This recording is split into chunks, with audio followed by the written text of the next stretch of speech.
ഇന്ത്യക്ക് പുറത്ത് ഫിലിപ്പേട്ടൻ എവിടെയൊക്കെ പോയിട്ടുണ്ട്? ഇന്ത്യക്ക് പുറത്ത് യൂറോപ്യൻ കൺട്രിയിലെല്ലാം പോയിട്ടുണ്ട്, സ്റ്റേറ്റ്സിൽ പോയിട്ടുണ്ട്, ജർമ്മനി, ഇറ്റലി, റുമാനിയ. സ്റ്റേറ്റ്സ് പോയിട്ടുണ്ടല്ലേ? അങ്ങനെ USA പോയിട്ടുണ്ട്. USA പോയിട്ടുണ്ട്. ഇതെല്ലാം നമ്മുടെ ഞാൻ മെയിൻലി യൂറോപ്യൻ കൺട്രീസിൽ പോയിരിക്കുന്ന സ്റ്റീൽ പർച്ചേസിങ്ങിന് വേണ്ടി പോയിട്ടുണ്ട്. അവിടെ നിന്നാണ് നമ്മൾ സ്റ്റീൽ കൊണ്ടുവന്നുകൊണ്ടിരിക്കുന്നത്. ഈ ജപ്പാനിൽ പോയെന്ന് പറഞ്ഞല്ലോ, ജപ്പാന് എത്രമാത്രം സ്വാധീനം ചെലുത്തി ഫിലിപ്പേട്ടന്? ജപ്പാനാണ് എന്നെ ഈ കമ്പനി ഇടാൻ പ്രേരിപ്പിച്ചത്. ഏത് വർഷമാണ് ജപ്പാനിൽ പോകുന്നത്? 83-ലാണ്, 1983. ഞങ്ങളത് വെൽഡിങ് എഞ്ചിനീയേഴ്സിൻ്റെ ഒരു ഡെലിഗേറ്റ്സ് പോയതാണ്. BHEL പോലുള്ള വലിയ കമ്പനിയിൽ നിന്നുള്ള എഞ്ചിനീയേഴ്സ് ഉണ്ടായിരുന്നു ഞങ്ങളുടെ കൂട്ടത്തിൽ. അവിടെ ഒരു പ്രത്യേകത എന്നാണെന്ന് ചോദിച്ചു കഴിഞ്ഞാൽ, സമുദ്രതീരത്ത് ഫാക്ടറികളെ അലവ് ചെയ്യത്തുള്ളൂ. നമ്മുടെ നാട്ടിലെ സമുദ്രതീരത്ത് കാറ്റ് കൊള്ളാനായിട്ട് വീടുകളൊക്കെ കിട്ടും. അവിടെ നിന്നാൽ എഞ്ചിനീയറിങ് കമ്പനികൾക്ക് വേണ്ടിയാണ്. കാരണം എന്നാന്ന് ചോദിച്ചു കഴിഞ്ഞാൽ, ഒരു സാധനം ഉണ്ടാക്കി കഴിഞ്ഞാൽ എങ്ങോട്ട് കൊണ്ടുപോകാനും ചീപ്പാണ്. അതെ അതെ. അവിടെ ഒരു ബ്രിഡ്ജസും മറ്റും ഉണ്ടാക്കി ഫാക്ടറി വെച്ച് കഴിഞ്ഞാൽ ആ ബ്രിഡ്ജിൻ്റെ ഒരു പോർഷൻ മുഴുവൻ കപ്പലയിൽ അങ്ങ് കൊണ്ടുപോയി മറ്റടുത്ത് കൊണ്ടങ്ങ് സ്ഥാപിക്കുക. അത്രയ്ക്ക് അഡ്വാൻസ്ഡ് ആയിരുന്നു അന്ന്. 83-ആണ്. അത് കഴിഞ്ഞ പിന്നെ അതെ അതെ. അവിടെ ഈ വലിയ സ്റ്റീൽ ഉണ്ടാക്കുന്ന കമ്പനികളിലൊക്കെ പോയിട്ടുണ്ട് ഞാൻ. അവർ ജപ്പാൻകാരെ കുറിച്ച് എന്ത് തോന്നി? അവരുടെ ഹാർഡ് വർക്കിംഗ് മെൻറ്റാലിറ്റി കണ്ടപ്പോൾ? അവരെല്ലാം ഓട്ടോമേഷനാണ് മെയിൻ. നമ്മൾ ഇവിടെ 100 പേര് ഇവിടെ വേണ്ടിയിടത്ത് നമ്മൾ 1000 പേരെ വെക്കും, അവർ 100 പേരെ കൊണ്ട് ജോലി ചെയ്യിക്കും. അവിടെ സ്ട്രൈക്കൊന്നുമില്ല എന്നൊക്കെ നമ്മൾ അവിടെ അവർക്ക് എന്തെങ്കിലും അജിറ്റേഷൻ ഉണ്ടെങ്കിൽ ഒരു ബ്ലാക്ക് ഇത് കുത്തിക്കൊണ്ട് അവർ ജോലി ചെയ്യും. പിന്നെ പ്രൊഡക്ഷൻ കൂട്ടിയെടുക്കും. അവർ 100 ഉണ്ടാക്കുന്നിടത്ത് 150 ഉണ്ടാക്കും. അവർ കാണിക്കുകയാണ് ഞങ്ങളെ കൊണ്ട് 150 ഉണ്ടാക്കാൻ കഴിവുണ്ടെന്നുള്ളത്. ഇപ്പൊ ഇവിടുത്തെ ഇഷ്ടപ്പെട്ട പണിക്കാർ UP-കാരാണെന്നാണല്ലേ ഫിലിപ്പേട്ടൻ പറഞ്ഞത്? അതെ അതെ. ബീഹാരി. അതെ അതെ. North Indians, UP, Bihar, Orissa, Bengal, ഈ 4 സ്റ്റേറ്റിൽ നിന്നാണ് കൂടുതലും ആൾക്കാർ വരുന്നത്. തമിഴ്നാട്ടിൽ നിന്നും ഉണ്ട് ആൾക്കാർ, പക്ഷെ അത്രയും ഇല്ല. കർണാടക, ആന്ധ്ര ഒന്നുമില്ല? ഇല്ല, വളരെ കുറവ്. ആസാമിൽ പോയിട്ടുണ്ട്? ആസാമിൽ പോയിട്ടുണ്ട്, പക്ഷേ ഇന്ത്യയിൽ പോയിട്ടില്ല. ഗുവാഹട്ടി വരെ പോയിട്ടേ ഉള്ളൂ. അത് ഈ റിഫൈനറി ഉള്ള സ്ഥലത്തൊക്കെ പോയിട്ടുണ്ട്, അത്രയേ ഉള്ളൂ. ഈ ഇന്ത്യക്ക് പുറത്ത് ജപ്പാൻ കൂടാതെ പിന്നെ ഈ ഹാർഡ് വർക്കിങ്ങിൽ ഫിലിപ്പേട്ടൻ പോയാൽ തോന്നിയത്? ജർമ്മനിയാണ് ഏറ്റവും. ജർമ്മനി എന്ന് പറഞ്ഞാൽ നമ്മളിപ്പോൾ കാറിൻ്റെ ഇതിലൊക്കെ ശരിക്കും പറഞ്ഞാൽ ഏറ്റവും മികച്ച കാറാണ്. ജർമ്മനിയുടെ എന്താണ് വേറെ പ്രത്യേകത എന്തൊക്കെ തോന്നി? അവിടെ ഭയങ്കര നാച്ചുറൽ ഇതാണെന്നൊക്കെ കേട്ടത്, നാച്ചുറൽ ബ്യൂട്ടി. ജർമ്മനിയെ സംബന്ധിച്ച് ഞാൻ ജർമ്മനിയിൽ പോയ സമയത്ത് ഒരു ടൊയോട്ടോ കാർ കമ്പനി കാണാൻ പോയി. അപ്പോൾ അന്നത്തെ കാലത്ത് അതൊരു കൺവെയറിൽ കൂടാണ് അതിൻ്റെ അസംബ്ലി നടക്കുന്നത്. ആരെങ്കിലും ഒരാൾ ഒരു പാർട്സ് ഉണ്ടാക്കാൻ അസംബിൾ ചെയ്യാൻ പറ്റിയില്ലെങ്കിൽ അതിങ്ങനെ മൂവ് ചെയ്തുകൊണ്ടിരിക്കുകയാണ്. അപ്പോൾ അവിടെ ഉടനെ അലാറം ഉണ്ടാകും, ആ ഫിറ്റിങ് നടന്നില്ലെന്നാണ്. പക്ഷേ ആ കൺസെപ്റ്റൊക്കെ ഇപ്പം മാറി. ഇപ്പം നേരെ തിരിച്ചാകാതെ അതൊക്കെ മാറിക്കഴിഞ്ഞിട്ട് ഓരോരുത്തർക്കും ഓരോ ചെറിയ ഒരു വീക്കിൽ ഇത്ര കാർ അസംബിൾ ചെയ്യണമെന്ന് പറഞ്ഞിരിക്കുക. 12 പേരുണ്ടെങ്കിൽ അവർ 12 പേര് 100 കാർ ആഴ്ചയിൽ അസംബിൾ ചെയ്ത് ഒരാളായാലും വീട്ടിൽ പോയാലും അവർക്ക് പ്രശ്നമില്ല. 100 കാർ അസംബിൾ ചെയ്ത് കിട്ടണം, അത്രേ ഉള്ളൂ. അവർ ഈ ജോലി ചെയ്യുന്നവർ താമസിക്കുന്ന അവിടെ തന്നെയാണ്.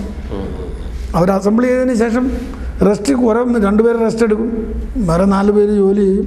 എല്ലാവരും കൂടി ഇത്രയും കാറ് അസംബിൾ ചെയ്ത് കൊടുക്കണമെന്നുള്ളതാണ്. അത് നല്ലൊരു കൺസെപ്റ്റാണ്. അവർക്ക് ഫ്രീഡം ഉണ്ട്, എപ്പം കിടന്ന് ഉറങ്ങാം. അവർ ആക്ച്വലി അവിടെ എല്ലാ സാധനങ്ങളുണ്ട്, ബിയറും കുടിക്കാനുള്ളതും എല്ലാം സാധനങ്ങളുണ്ട്, ഫുഡും ഒക്കെ ഉണ്ട് അവർക്ക് അവിടെ. അതിലിപ്പം എല്ലാം അവർ ഫ്രീ ആയിട്ടാണ് ജോലി ചെയ്യുന്നത്. അവരുടെ പണി അവർക്കറിയാം, അവർക്ക് എന്താ ചെയ്യേണ്ടതെന്ന് അറിയാം. അവർ ചിലപ്പം 7 ദിവസം കൊണ്ട് 100 കാർ അസംബിൾ ചെയ്യേണ്ടത് അവർ 5 ദിവസം കൊണ്ട് ചെയ്യിച്ച് അവർ വീട്ടിൽ പോകും, 100 കാർ കംപ്ലീറ്റ് ചെയ്ത് കഴിഞ്ഞ്. അതൊക്കെ ഒരു പുതിയ ഈ വിദേശ രാജ്യങ്ങളിൽ പോയിട്ട് ഏറ്റവും കൂടുതൽ ആകർഷിച്ച് ജർമ്മനിയും ജപ്പാനൊക്കെ ആണല്ലേ? കാരണം ഇൻഡസ്ട്രിയായിട്ട് ബന്ധപ്പെട്ടാണ് ഫിലിപ്പേട്ടൻ പോയിരിക്കുന്നത്. അതെ, ബിസിനസ്സുമായിട്ട് ബന്ധപ്പെട്ട് അതിന് പറ്റിയ വളവും ശരിക്കും ഹാർഡ് വർക്കേഴ്സും അവിടെയാണ്. അതെ, നമ്മുടെ ആൾക്കാർ മോശമൊന്നുമില്ല, അതിനോട് തന്നെ കടപിടിക്കുന്ന ജോലിക്കാരാണ് നമ്മുടെ കേരളക്കാരും. അതെ, ചെറിയ ചെറിയ പ്രശ്നങ്ങളുണ്ട്. അതെ അതെ അതെ. ഈ 50-51 വർഷങ്ങൾക്ക് മുമ്പ് ഫിലിപ്പേട്ടൻ ബോംബെയിൽ വന്നില്ലെങ്കിൽ സപ്പോസ് ഇവിടെ നിന്ന് ചോദിക്കാം, വന്നില്ലെങ്കിൽ ഫിലിപ്പേട്ടൻ ആരാകുമായിരുന്നു? ഞാൻ അവിടെ ഒരു സഖാവായിട്ടിരുന്നതിന്. അപ്പോൾ ഇടതുപക്ഷത്തിനോടാണ് അല്ലല്ല അല്ല, അവിടെ ഒരു പൊളിറ്റീഷ്യനായിട്ടിരുന്നതിനെ ഞാൻ പറഞ്ഞത്. സഖാവെന്ന് പറഞ്ഞതിൻ്റെ അർത്ഥം ഒരു പൊളിറ്റീഷ്യൻ എന്നുള്ളത് മാത്രം.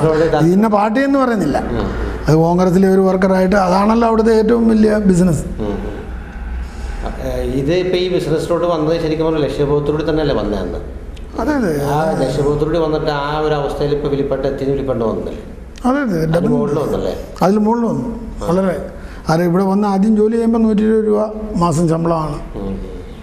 അപ്പം വളരെ മെച്ചമാണ്. പക്ഷെ അത് ഹാർഡ് വർക്കിംഗ് ആണ്. പിന്നെ ഡെഫിനറ്റ്ലി നമുക്കൊരു വിഷനും വേണമല്ലോ. ഉണ്ട്. പിന്നെ 2 പ്രാവശ്യം നാട്ടിൽ പോകും. കൊച്ചിയിലൊരു വീടുണ്ട്. കൊച്ചിയിലെവിടെ? റൈറ്റ് MG റോഡിനടുത്ത് തന്നെയാണ്. സൗത്ത് സ്റ്റേഷനടുത്താണ്. നാട്ടിലിപ്പോൾ പ്രദേശമൊക്കെ ഉണ്ടോ? ഇല്ല, ആരുമില്ല. ഒരാൾ കാലിക്കട്ടിലൊരു ബ്രദറുണ്ട്, ഒരു സിസ്റ്റർ കോട്ടയത്തുണ്ട്. ഇനിയിപ്പോൾ ഫ്യൂച്ചർ പ്ലാൻസ് എന്താണ് കമ്പനിയുടെ? ഇപ്പം മംഗലാപുരത്തെ കാര്യം എടുത്ത് പറഞ്ഞു.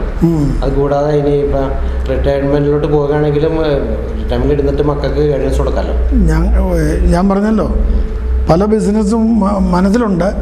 ഇപ്പം പ്രായമായതുകൊണ്ട് ഇനിയിപ്പം നമ്മളെ കൊണ്ട് അത് ചെയ്യാൻ ചിലപ്പം നടന്നില്ലെന്ന് വരും. പിള്ളേർക്ക് ഐഡിയ പറഞ്ഞു കൊടുക്കാറുണ്ട്. പല കാര്യങ്ങളും ഞങ്ങൾ കൂടുതൽ കോൺസെൻട്രേറ്റ് ചെയ്യുന്ന കർണാടക, തമിഴ്നാടുമാണ്. അവിടെ പല ബിസിനസ്സും ചെയ്യാനുള്ള ഓപ്പർച്യൂണിറ്റീസ് ഉണ്ട്. ഇതുമായിട്ട് ബന്ധമില്ലാത്തതും ചെയ്യാം. സ്റ്റീൽ മാനുഫാക്ചറിങ്ങോ പല ഐറ്റം പ്രൊഡക്ഷൻ ചെയ്യാനായിട്ടുള്ള ലൈൻസ് ഒത്തിരി അറിയുകയും ചെയ്യാം. അത് എന്നെ കൊണ്ടിനും ചെയ്യാൻ പറ്റുമെന്ന് തോന്നുന്നില്ല. അത് മക്കളോട് പറഞ്ഞു കൊടുക്കാം. എന്തായാലും ഫിലിപ്പേട്ടനെ ഈ പരിപാടിയിലൂടെ പ്രേക്ഷകർക്ക് പരിചയപ്പെടുത്താൻ കഴിഞ്ഞതിന് എനിക്ക് ഒരുപാട് സന്തോഷമുണ്ട്. കാരണം ഒട്ടേറെ പേര് ഞാൻ അഭിമുഖം നടത്തി, വ്യവസായികളുമായിട്ട്, മറുനാട് മലയാളികളുമായിട്ട്. പക്ഷേ താങ്കളെപ്പോലെ ഇത്ര എക്സ്പീരിയൻസ്ഡ് ആയിട്ട് ഒട്ടേറെ രാജ്യങ്ങൾ സന്ദർശിച്ച് ഇന്ത്യ മൊത്തം കണ്ടു, ഒരുപാട് പേരുമായിട്ട് മിങ്കിൾ ചെയ്ത് ഒരുപാട് അനുഭവങ്ങളുള്ളൊരു വ്യക്തിയെ ഞാൻ ആദ്യമായിട്ട് പ്രേക്ഷകരുടെ മുന്നിൽ അവതരിപ്പിക്കുകയായിരുന്നു. ഒരുപാട് സന്തോഷമുണ്ട്. ഫിലിപ്പേട്ടന് ഇനിയും ഒരുപാട് ഉയർച്ചയിലേക്ക് പോകാൻ ദൈവം അനുഗ്രഹിക്കട്ടെ, ദീർഘായുസ്സ് തരട്ടെ. എല്ലാ നന്മകളും ഞാൻ നേരുന്നു. വളരെ സന്തോഷം. നന്ദി, നമസ്കാരം. പ്രോഗ്രാം കണ്ടുകൊണ്ടിരുന്ന എല്ലാ പ്രേക്ഷകർക്കും എൻ്റെ കമ്പനിയുടെ പേരിലും പേഴ്സണൽ പേരിലും നമസ്കാരം, നന്ദി. ഇനി നിങ്ങൾക്ക് വേണ്ടിയുള്ള ചോദ്യമാണ്. ചോദ്യം ഇതാണ്: കേരളത്തിൽ ഇപ്പോൾ നിലനിൽക്കുന്ന ഒരു പാരമ്പര്യ വ്യവസായം ഏതാണ്? ചോദ്യം ഒന്നുകൂടി: കേരളത്തിൽ ഇപ്പോൾ നിലനിൽക്കുന്ന ഒരു പാരമ്പര്യ വ്യവസായം ഏതാണ്? ഞങ്ങളെ വിളിക്കേണ്ട ഫോൺ നമ്പർ 0484-231-7782 അല്ലെങ്കിൽ 83.